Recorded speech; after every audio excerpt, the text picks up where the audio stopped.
I'm not an economist, but I got to tell you, I'm mad as hell, and I don't think we should be taking this anymore. They've tried to tell us what they say the problem is.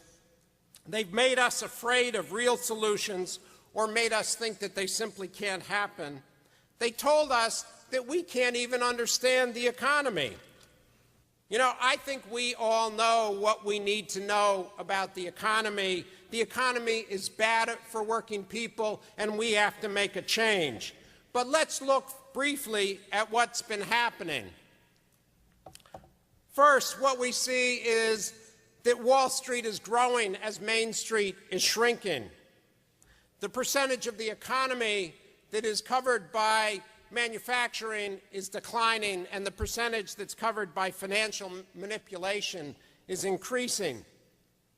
We're seeing that manufacturing jobs are being lost at a growing rate. And we're seeing that the rich are just getting richer.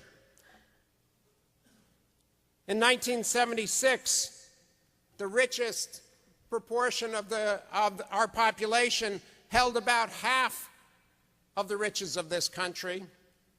But in 2005, you can see that they've increased their proportion markedly. This is a quote from a Wall Street investment manager who made over $500 million in 1997. Everybody here is overpaid, knows they are overpaid, and is determined to continue to be overpaid. They're fighting for not just their piece of the pie, but they're fighting for the whole pie, leaving us with just the crumbs. There's class warfare in this country. We get accused of talking about class warfare all the time, but this is Warren Buffett saying there's class warfare. All right, but it's my class, the rich class, that's making war, and we're winning. So how is this recession affecting us in the health and safety movement? There are three basic ways that we see management is cutting corners. We all know how cutting corners leads to injuries, illness, and death.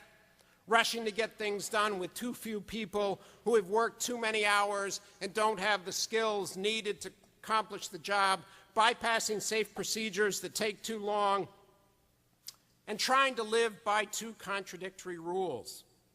Get it done and follow the safety rules, even though you can't really do both. And if you get hurt, don't report it, because then you'll be accused of not following the safety rules. But I really want to focus on the other two pieces of this, the accelerated work restructuring that we're seeing in workplaces across both our countries, and the loss of power for the workforce that is part of the recession.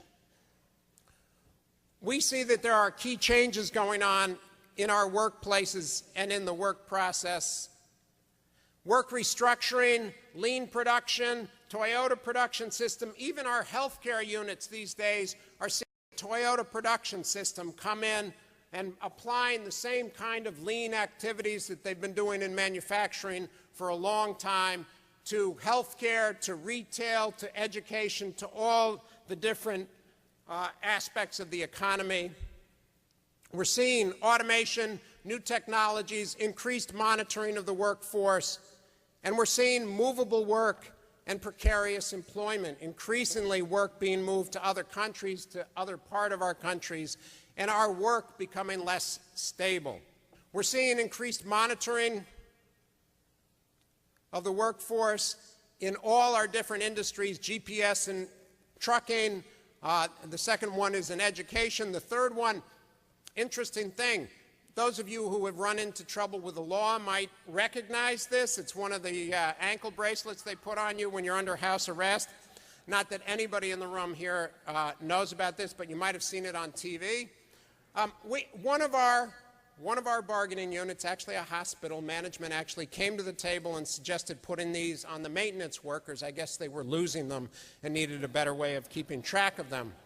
Especially in recessionary times, they use the fear of job loss along with programs like Six Sigma, continuous improvement, Kaizen, problem-solving teams, 5S, self-directed work groups, and other restructuring programs to get the workforce to accept the idea of change, to accept the idea that change is going to happen to them and they have no control over it, to contribute their ideas and knowledge to management's plan for change, and to give up our independent union voice. As management's making changes, using the recession as an excuse to make changes, what we see is the elimination of skilled work and the stealing of our knowledge.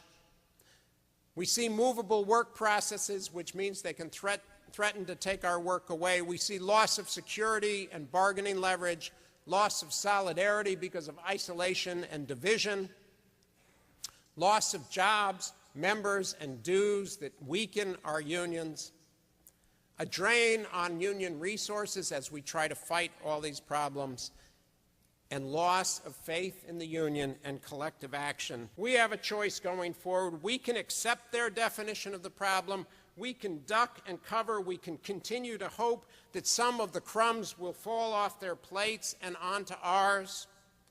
Or we can demand an economy that works for all working people. We can fight for health care for all and for employee-free choice. We can demand jobs that are both safe and healthy. We can build our movement, reject their definition of the problem, and tell them to go jump. Thank you.